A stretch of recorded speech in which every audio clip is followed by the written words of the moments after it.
आता बऱ्याचशा शेतकऱ्यांना असा प्रश्न पडला असेल की हा जो शेतकरी आहे हा असा पिकावरून का बरं यंत्र चालवत असेल. याचं कारण जनरल शेतकऱ्यांना माहीत असेल, जी शेती करतात वा कालांतराने शेती करत आलेले आहेत, त्यांची आजोबा जी शेती आहेत त्यांना ह्याचं कारण माहीत असेल.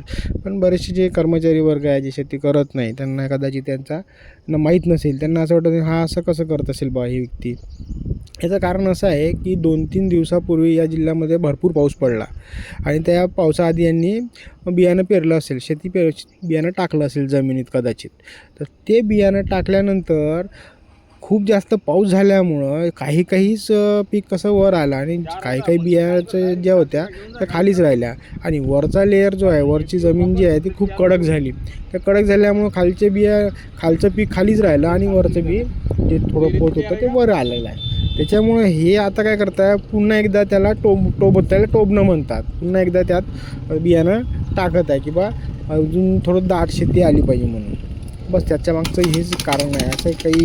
असं नाही की तो शेतकरी रागाच्या भरात ते पूर्ण तोडून फेकत आहे वगैरे.